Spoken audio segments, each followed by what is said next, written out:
Welcome to the Attractions Group podcast, alongside everyone's favorite curmudgeon, Ryan Sir. I'm Don Helbig. Ryan, how you doing? I'm doing just fine. I'm in a good mood. This has been a very, very pleasant evening. It's nice and cool out. How are you feeling, Don? I'm feeling good. Been enjoying watching playoff baseball right now, and a couple of my first round predictions have come through where I thought the Tigers would beat the Astros and they swept them, and I thought the Royals would surprise the Orioles, and they did. They swept them. I did think that the Brewers would beat the Mets, but that's not happening. The Mets won Game 1, and as we record here, the Mets are losing in Game 2. I mean, the Brewers are losing in Game 2. So, but I'm having fun watching that. It's keeping busy there as we prepared for this is episode number 111 for us, Ryan. It is, yeah. So before we proceed, just a reminder that you can follow us on your favorite podcast apps, Apple, Google, Spotify. You know the drill. Make sure that you're watching us on YouTube by searching for the Attractions Group podcast, and follow us on X at attractions_GRP. Don, this one's all about you. What we're doing right now is, we're in a little bit of a situation due to some issues I've had where I've been busy, going in and out of, some doctor's things and that, where I haven't been able to, spend the time, lining up guests and, making sure those are all ready to go for us. So the last, couple of episodes, it's just been different things that Ryan and I talk about. But I think this is going to be one that our listeners are going to enjoy. I think everyone's going to have a different take on it. I think, yeah. So go ahead and explain what we're doing here, Ryan. So we're going to do, not a lot of explaining, but Don is going to share with us his top 10 favorite wooden coasters, starting with number 10 and working his way up to number 1. So without further ado, what's your number 10, Don? Well, let me start by saying, my list of highlights, I think it's a balance of classic and modern wooden roller coasters. I value history, tradition, nostalgia. I like, the ride dynamics. What does it do? What's the ride experience like? Is it re-rideable? That's very important to me. If something isn't re-rideable, if I get off the ride and I don't want to get right back on it, well, it's not going to rank high on my list. So with that in mind, here's my list. Again, we'll start at number 10. I have the Legend from Holiday World. And, this ride, it's known for its intense lateral forces and its unique layout. The Legend, it has a relentless pace. I love that about this ride. That makes it stand out for me. The theming around the Legend of Sleepy Hollow, I think that adds to the ride's eerie atmosphere, especially with how it navigates through the woods of Holiday World. I appreciate, the smooth, high energy of the ride, the pacing of it. It offers a thrilling, yet enjoyable experience. When I get off the ride, when it comes back in the station, I want to get right back in line and ride it again. So it's number 10 for me. I dissent. So I'm going to clarify. I love you, Holiday World. I really do. I do not love the Legend. I don't like all those laterals. I think it's uncomfortable. Now, with that being said, it also has 3 other of the greatest coasters on Earth: the Voyage, the Raven, and Thunderbird. But the Legend doesn't do it for me. If you would have ranked this higher, I would have ended this podcast right now. But but it's what's funny though is I remember there being a debate for a long time as to what was the better ride, Raven or Legend, when those 2 were new. Mm-hmm. So I feel like I'm kind of unique in this, but yeah, it's Raven wasn't far out of my top 10. So I mean, Raven was knocking at the door. Raven would probably be in a position somewhere near this for mine, but not Legend. Okay. Right, next one. Number 9 for me, and this is a surprise. You do not see this ride showing up on many people's top 10 lists, but I have the Texas Stingray from SeaWorld San Antonio. I had a chance at the end of January to visit SeaWorld. I got my first rides on this. Absolutely love the Texas Stingray. I think it brings modern elements to the classic wooden roller coaster. It's a rare collaboration between a marine park and wooden coaster design. It blends speed, great airtime, smoothness, a lot of unexpected twists and turns, along with the stunning setting of SeaWorld. I mean, it's just beautiful. And for me, it makes it a must-ride wooden roller coaster. I loved it. Couldn't get enough of it. I think it's a fantastic ride. So it checks in at number 9 on my list. Yeah, I'll take your word for it. But, everything I've seen about this is a GCI, right? Correct.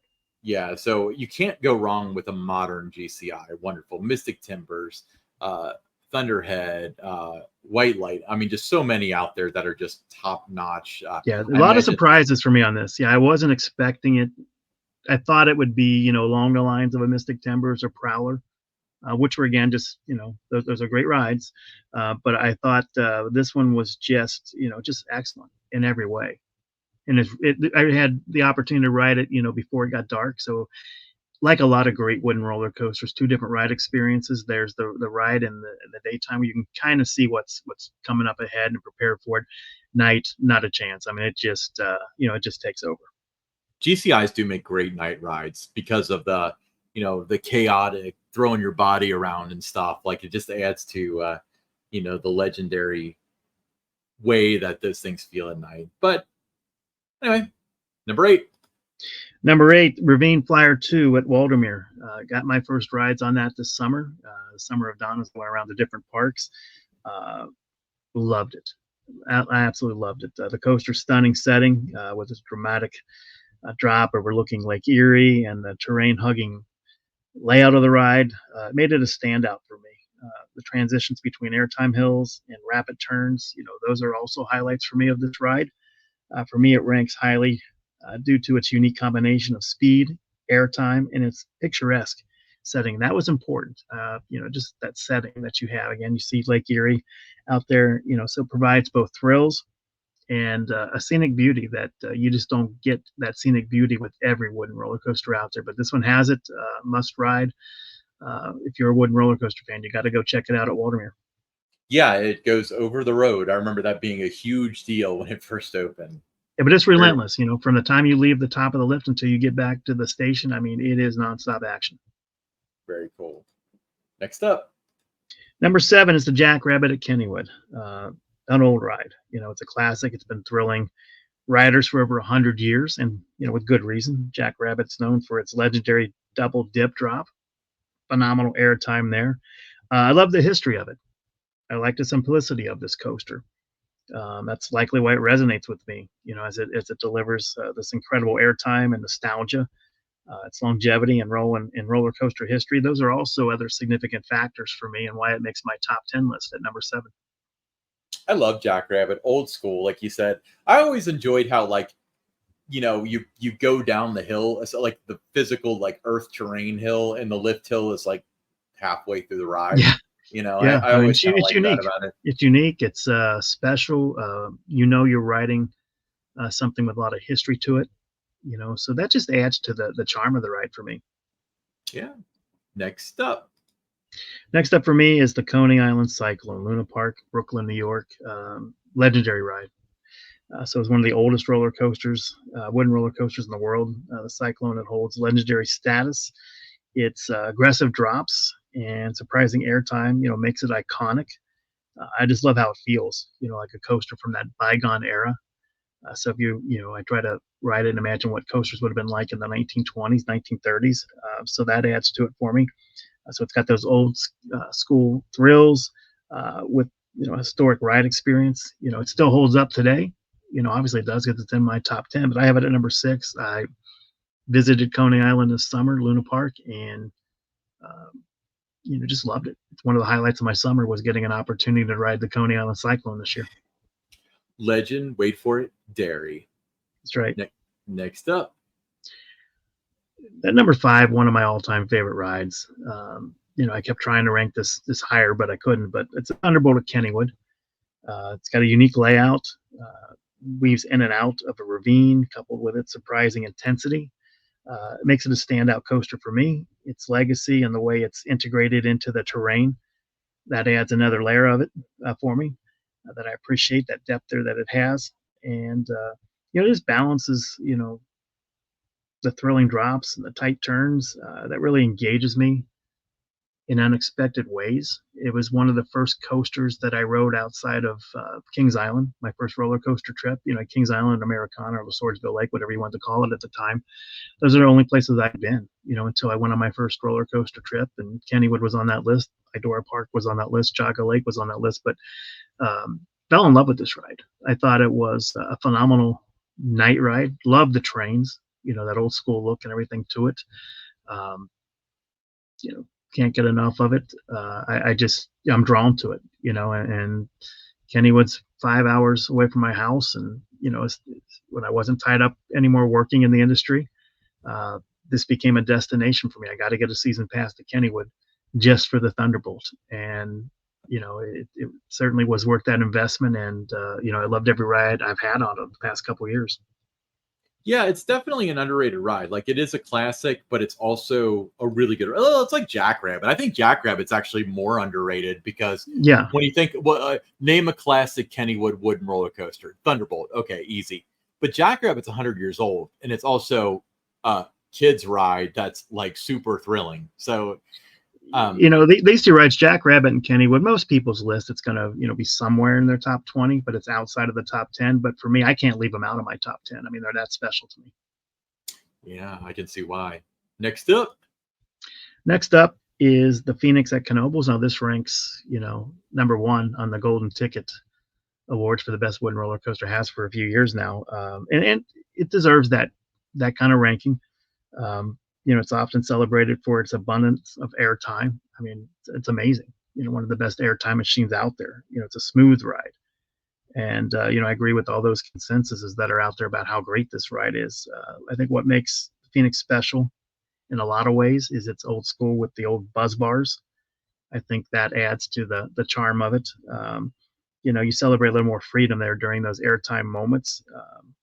The way the coaster was lovingly restored, and moved to Knoebels. I think that also speaks to my appreciation for this ride and, the preservation of classic roller coasters. So it's always going to have a special place in my heart. There's no way I could have left this out of my top 10. It's in that argument. Once you get inside my top 5, I could have flipped any of these around and felt good about my decision. It was hard. I spent a lot of time. I really did, trying to come up with this list. And, it was very hard for me to put it at number 4. It's an outstanding ride, but for a lot of people, it's higher. It might be number 1 or 2 on their list, but, certainly a ride that I appreciate, I love, and it comes in at number 4. Next up, number 3, Thunderhead at Dollywood. Fantastic ride. Prime example of a well-executed wooden roller coaster that incorporates modern engineering. The Thunderhead delivers nonstop action from start to finish. That's very important to me. I don't like rides that have a lot of, mid-course brake runs and all those kind of things. I think that kind of ruins the moment sometimes on some coasters. Some coasters need it, and you appreciate that. But this is one of those ones that it's aggressive. With the pacing, it's a near perfect combination of those airtime and turns that really impress me on this ride. In many coasters as I've ridden, it's hard to impress me sometimes, but this one does it every time I ride it. It's a wooden roller coaster that feels modern without losing the essence of the classic roller coaster experience. So it's like a throwback in a lot of ways, but it's got all those, modern, elements to it. It's a must ride for me when I go to Dollywood. And, I feel really good about having it in my top 3. It's a great ride. I like how it's got the previous generation Millennium Flyer trains because it's like sitting on a couch. Mm-hmm. Kentucky Rumbler has the same trains. I think that's really Cool. exactly. Yeah, it's really a comfortable ride. And especially if you ever get there at Dollywood and they've just had like a light rain, a mist or something, that's a perfect time to ride it. Just really enhances the experience. And it's a great night ride too. Yeah, it really is. Next up, the Beast at Kings Island. This ride has been climbing in the charts, staying in the top 10 since the Golden Ticket Awards with Amusement Today. Since those were introduced in 1998, it's always been in the top 10. But this one for me, I think, my deep connection to Kings Island, I think that plays part of it here, why I've got it at number 2. But the Beast, undeniably, it's a classic. It's lengthy, world's longest wooden roller coaster. It's terrain hugging with the layout. You've got that sensation of speed throughout the woods. I think that creates a legendary ride experience. It feels like it's, going faster than it is. It hits a speed of around 65 miles per hour, but it certainly feels a lot faster than that, especially going through that helix at the end. The nighttime ride, through the woods, that especially to me sets the Beast apart from other wooden roller coasters out there. I don't know that there's another night ride, like it. It's a one of a kind experience. You only find that on the Beast with the way this ride is laid out, the design of it. Nothing else is even close. It's in a league by itself with its design and just the length and all those other elements that come with it. Yeah, and before we get to Don's number one wooden coaster, which may shock you, in the comments, let us know what are your top 10 favorite wooden coasters. Tell Don how right or how wrong he is, and share with us what your thoughts are. Well, a lot of people are going to feel I'm wrong. Like I said, I look at things a little bit differently. There's a lot that plays into it. There's that, where it's place in history has a lot. If you're riding something special, I mean, I'm all for new toys. But the way I look at it is, the new toys, the new rides that come out, sometimes, those are silver and the old ones are always gold, so you like the new ones at first just because, the shiny new objects and everyone's talking about them. But at the end of the day, you kind of migrate back to the old classics and things. So, but yeah, I want to hear your list. I want you to give, go to the comments, write out your top 10, what would be on your top 10 list. See how it compares to mine. We might be on the same page with some things. We're definitely not going to be on the page with others, because after we get done with this, we're going to talk about some of the ones that did not make my list that might be on yours. Okay. So let's get number one. Without further ado, number one is the Voyage at Holiday World. It's at the top of my list, and for good reason. It's length, speed, airtime, relentlessness, the pacing. It makes it one of the most intense wooden roller coasters in the world. I like that about this ride. It's a comfortable, intense. They've done a lot of work on it the past couple of years at Holiday World. I know they feel really proud about the way this ride, was running, especially this year. I'm right there with them. I think it was, just fantastic. A ride I couldn't get enough of during my 9 visits so far this year to Holiday World. I appreciate the sheer scale of the ride. How it mixes, traditional wooden roller coaster elements with modern thrills. Love the triple down. It's in the dark there. It's got those breathtaking airtime moments. Just, an outstanding night ride when the park's open late enough at night and you get that rare opportunity to ride this coaster at night. I mean, it's right there with the Beast for the nighttime ride experience. I had the opportunity to do some trimless rides on the Voyage this year. That takes it to a whole new level. But even without that, when it is trimmed, I mean, it's still fantastic. I went back and forth for, since this ride was introduced. It was always in my top 3, but it really cemented itself, this year. You and I were there on media day for Good Gravy and had a chance to ride the first rides of the year on the Voyage that the park gave, and just blown away. And that kind of cemented it that day that it, now that I had the last year and a half had time to get back out to some of these parks and re-ride some of these coasters that I loved, that, it was cemented again, back at number 1. And, if you're a fan of wooden roller coasters, you're not going to go wrong, going to Holiday World. They've got 3 fantastic coasters. And the one that was not on this list, it was knocking at the door, and that's the Raven. Yeah, absolutely. Now, what do you feel about the Voyage? Where would it rank for you, Ryan? As far as wooden coasters are concerned, yes, without a doubt, top 3. I mean, without a doubt. There's a case to be made about some of the short and sweetness of a lot of the GCIs, your Mystic Timbers, Thunderhead, stuff like that. But if you want everything maxed out, especially how it's running now, I would say the Voyage is definitely a candidate for 1. I think you might be spot on with that. Yeah. Now there's a lot of rides that, they were in the discussion that I had with myself about what should be in there. It was hard to take some of these out of the top 10. Mystic Timbers at Kings Island, excellent wooden roller coaster. Relentless from start to finish. It's great ride, love it. But I just couldn't put it in the top 10. I think I mentioned the Raven at Holiday World, another one that warrants consideration with these other ones I had on there. El Toro, I'm sure that's on a lot of people's list. Most people's list is going to have that in their top 5 or 6. But to me, it wasn't. It didn't meet the criteria that I look for, in a wooden roller coaster to put it in that list. There's Prowler at Worlds of Fun. Boulder Dash, it's another one that's excellent. So there's a lot of them that the argument can be made it's a top 10 coaster, but I had to pick 10. And the way I looked at this was if I was told you get a chance to ride 10 roller coasters one more time, what are you picking? And that's what my top 10 list is. Those are the 10 that I would pick. So for me, I think additions would be probably Raven and Mystic Timbers would be in my top 10. Now, admittingly, I haven't ridden all of these, but I'm surprised the Racer didn't make the cut. Love the Racer. It's a favorite. Obviously, if someone said, what's your favorite wooden roller coaster, it's the Racer, because there's just so much history and me in that ride, the different things I did on it, riding it over 12,000 times. But when you make a list like this, you have to put what's the best, in your opinion, of what's the best, between the thrill and all those other elements that are involved. The Racer, for me, it's a top 20, but it's not in my top. I could not take out one of the 10 that I put in there to put the Racer on that list. Again, favorite ride, rode it a lot.